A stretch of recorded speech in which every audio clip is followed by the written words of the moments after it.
సంబంధించిన ముఖ్య నాయకురాలు ప్రియాంక గాంధీ ఆరోగ్యేతరం చేసే అవకాశం ఉంది.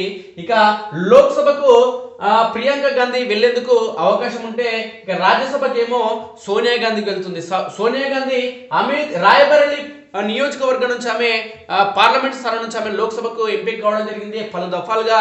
అయితే రాయబరేలీ నియోజకవర్గాన్ని అంటే పార్లమెంట్ స్థానాన్ని ఆమె కూతురు ప్రియాంక గాంధీకి ఇచ్చి ఆమె రాజ్యసభకు వెళ్లేందుకు ప్రయత్నాలు చేస్తున్న దీనికి ప్రధాన కారణం ఏంటంటే వయస్సు ఆమెకంటే వయోభారం పెరిగింది, ఆరోగ్య సమస్యలు ఎక్కువయ్యాయి సోనియా గాంధీ. కాబట్టి ఈ ఆరోగ్య సమస్యలతో ఎన్నికల ప్రచారంలో నేరుగా పాల్గొనే అవకాశం ఉండదు. అదేవిధంగా పార్లమెంట్ పరిధిలో ప్రజలకు కూడా మేలు చేసే అవకాశం ఉండదు, న్యాయం చేసే అవకాశం ఉండదు. కాబట్టి నేను తప్పుకొని నా బిడ్డకు అవకాశం ఇస్తున్నాను కొనలో ఇప్పటికే సోనియా గాంధీ సూచనప్రాయంగా చెప్పడం జరిగింది.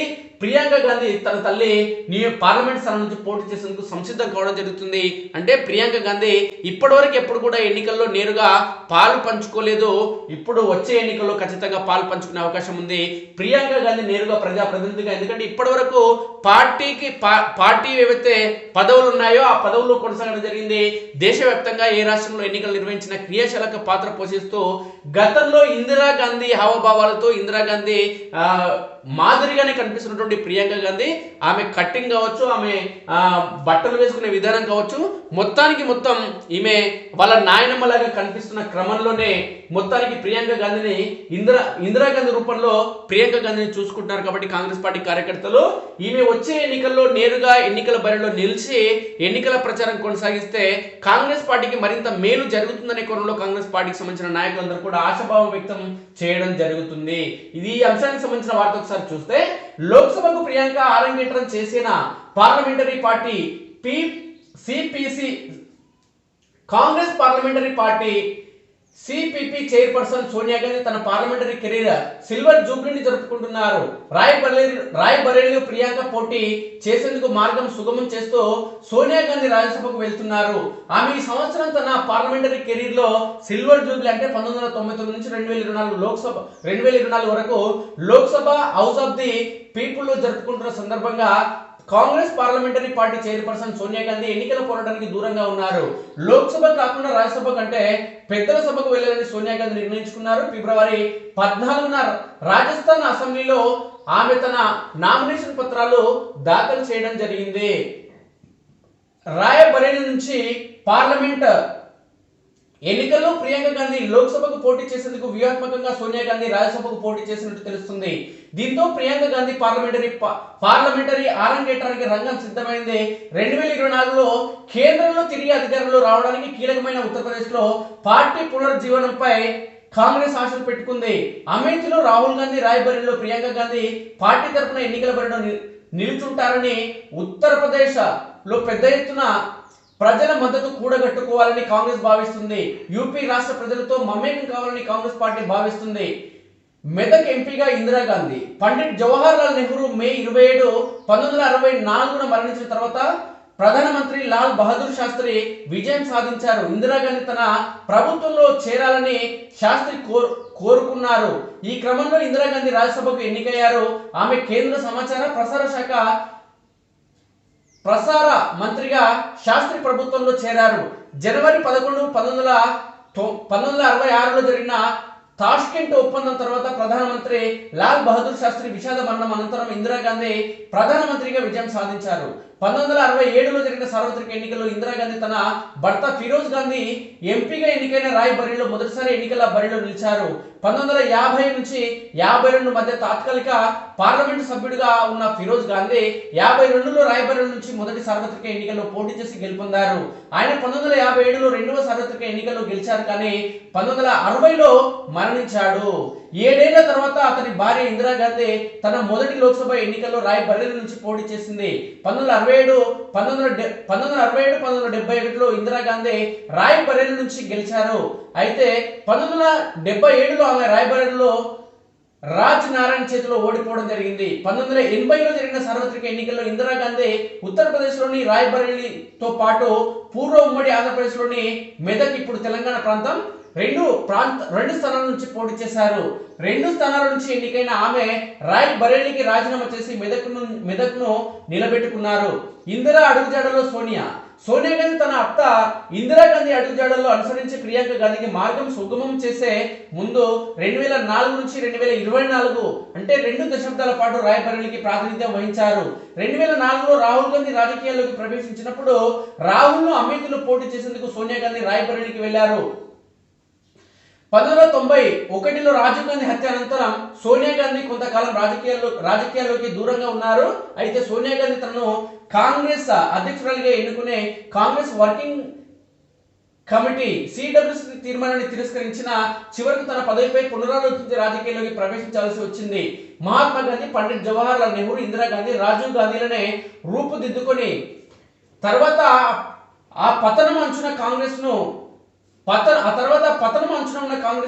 రక్షించి మళ్ళీ అధికారంలోకి తీసుకురావడం ఆమె ముందున్న కీలక లక్ష్యం. 1996 నుంచి 98లో కాంగ్రెస్ అధ్యక్షుడు సీతారాం కేసరి హయాంలో పార్టీ విచ్ఛిన్నం అంచుకు చేరుకోవడంతో కాంగ్రెస్ సోనియా గాంధీ పార్టీని కాపాడారు. డిసెంబర్ 29, 1997లో సోనియా గాంధీ తన నిర్ణయాన్ని ప్రకటించారు. మార్చ్ 1998లో జరిగే సార్వత్రిక ఎన్నికల్లో కాంగ్రెస్ తరఫున ప్రచారం చేయాలనుకున్నట్లు తెలిపారు. 1998, 1999లో కాంగ్రెస్ వెంటనే అధికారంలోకి రావడంలో విఫలమైనప్పటికీ సోనియా గాంధీ కాంగ్రెస్ ను పాతాళం నుంచి వెనక్కి లాగే 2004లో తిరిగి అధికారంలోకి వచ్చేలా చేయడంలో విజయం సాధించారు. 2004లో యూపీఏ ప్రభుత్వ ఏర్పాటు ప్రయత్నానికి 272 మంది ఎంపీలు మద్దతు ఇచ్చారని సోనియా గాంధీ ప్రకటన చేశారు. సోనియా గాంధీ ఉద్దేశం ఏమిటంటే వాజ్పేయి ప్రభుత్వానికి వ్యతిరేకంగా ఓటు వేసిన 272 మంది ఎంపీలు కేంద్రంలో ప్రత్యామ్నాయ ప్రభుత్వాన్ని ఏర్పాటు చేసే ప్రయత్నాలకు తార్కికంగా మద్దతు ఇస్తారని భావించారు. కానీ 1990లో బీజేపీ మద్దతుతో తొలిసారిగా ఉత్తరప్రదేశ్ ముఖ్యమంత్రి అయిన సమాజ్వాదీ పార్టీ దివంగత ములాయం సింగ్ యాదవ్ కాంగ్రెస్ నేతృత్వంలో సంకీర్ణ ప్రభుత్వానికి మద్దతు ఇవ్వడానికి నిరాకరించారు. 2004లో సార్వత్రిక ఎన్నికల్లో అవకాశం ఉందని గ్రహించిన Sonia Gandhi Jain commission of enquiry మధ్యంతర నివేదిక వెల్లడి కావడంతో తమిళనాడులో డిఎంకే బీజేపీకి దూరమై చేరువైంది. అదే విధంగా బీజేపీకి వ్యతిరేకంగా కూటమిని నిర్మించే ప్రయత్నంలో ఆమె లోక్ జనశక్తి పార్టీ నాయకుడు రామ్ విలాస్ పాస్వాన్ ఇంటికి వెళ్లారు. 2004 సార్వత్రిక ఎన్నికల తర్వాత Sonia Gandhi United Progressive Alliance యూపీఏకు శంకుస్థాపన చేయడం జరిగింది. ఇక క్లిష్టమైన సమయంలో కాంగ్రెస్ ను ఆదుకున్న సోనియా గాంధీ అత్యంత క్లిష్టమైన సమయంలో పార్టీని నడిపించాలని సోనియా గాంధీ నిర్ణయించుకున్నారు. మార్చి 6, 1998న సోనియా గాంధీ కాంగ్రెస్ అధ్యక్షురాలిగా ఎన్నికయ్యారు. మార్చి 15, 1998న ఆమె కాంగ్రెస్ పార్లమెంటరీ పార్టీ చైర్పర్సన్ గా ఎన్నికయ్యారు. ఆమె పార్లమెంటుకు ఎన్నిక కాకపోవడంతో శరద్ పవార్ ను లోక్సభలో ప్రతిపక్ష నాయకుడిగా, డాక్టర్ మన్మోహన్ సింగ్ ను రాజ్యసభలో ప్రతిపక్ష నాయకుడిగా ఎంపిక చేశారు. బీజేపీ శరద్ పవార్, తారిక్ అన్వర్, పిఏ సంఘాల అండతో మే 1999లో సోనియా గాంధీ విదేశీరాలు అంటూ తిరుగుబావుట ఎగురవేసిన ఆ ముగ్గురు నాయకులపై వేటు పడింది. ఆ సమయంలో కాంగ్రెస్ పార్టీ మొత్తం ఆమెకు అండగా నిలిచింది. 1999లో జరిగిన సార్వత్రిక ఎన్నికల్లో సోనియా గాంధీ ఉత్తరప్రదేశ్లోని అమేథీ నుంచి పోటీ చేశారు. కాగా జూన్ 23, 1980న తన తమ్ముడు సిట్టింగ్ ఎంపీ సంజయ్ గాంధీని విమాన ప్రమాదంలో మరణించిన కారణంగా జరిగిన ఉప ఎన్నిక నుంచి మే 21, 1991లో ఆయన విషాద హత్య తర్వాత రాజీవ్ గాంధీ ప్రాతినిధ్యం వహించిన స్థానం అమేథీ. 1999లో అమేథీ నుంచి లోక్సభకు ఎన్నికైన తర్వాత సోనియా గాంధీ ప్రతిపక్ష నాయకురాలిగా బాధ్యతలు స్వీకరించడం ద్వారా కాంగ్రెస్ సారథ్యంలోని ప్రతిపక్షాలను ముందుండి నడిపించాలని నిర్ణయించుకున్నారు. ఇక ప్రధాని పదవిని తిరస్కరించిన Sonia Congress parliamentary party CPP నేతగా సోనియా గాంధీని కాంగ్రెస్ ఎన్నుకుంది. కానీ ఆశ్చర్యం ఏమిటంటే సోనియా గాంధీ విదేశీ మూలాలకు నిరసనగా కాంగ్రెస్ ను విడిచిపెట్టిన శరద్ పవార్ స్వయంగా ఆమె పేరును యూపీఏ పార్లమెంటరీ పార్టీ నాయకురాలుగా ప్రతిపాదించారు. ఆ తర్వాత అప్పటి రాష్ట్రపతి ఏపీజే అబ్దుల్ కలాం సోనియా గాంధీని ప్రభుత్వ ఏర్పాటుకు ఆహ్వానించారు. ప్రభుత్వ ఏర్పాటుకు రాష్ట్రపతి ఆహ్వానం అందిన తర్వాత సోనియా గాంధీ తనకు అధికారమే పరమావధి కాదని విషయాన్ని చాటుకున్నారు. అధికారాన్ని త్వదించి అరుదైన చర్యలో భాగంగా సోనియా గాంధీ ప్రధాని పదవిని తిరస్కరించారు. బదులుగా ఆమె ప్రధానమంత్రిగా డాక్టర్ మన్మోహన్ సింగ్ ను నామినేట్ చేశారు. పదవుల కోసం రాజకీయ నేతలు ఎంత దూరమైనా వెళ్ళగలిగిన ఈ కాలంలో సోనియా గాంధీ రాజకీయం అంటే కేవలం పదవులు కాదని చిత్తశుద్ధితో నిరూపించారు. సోనియా గాంధీ చేసిన గొప్ప పదవి త్యాగం చిరకాలం చరిత్రలో నిలవడం ఖాయంగా తెలుస్తుంది. ఇక సోనియా రాజ్యసభకు 77 ఏళ్ల సోనియా గాంధీ ఆరోగ్యం క్షీణించడంతో రాజకీయ రణరంగంలో చురుకైన పాత్ర పోషించలేకపోతున్నారు. కాంగ్రెస్ గెలుపు కోసం భారీగా ప్రచారం నిర్వహించి లోక్సభ ఎన్నికల్లో పోటీ చేసే స్థితిలో సోనియా లేరు. మరో ఆసక్తికరమైన విషయం ఏంటంటే నెహ్రూ గాంధీ కుటుంబంలో ఇందిరాగాంధీ తర్వాత రాజ్యసభకు వెళ్ళిన ఏకైక నేత సోనియా గాంధీ మాత్రమే.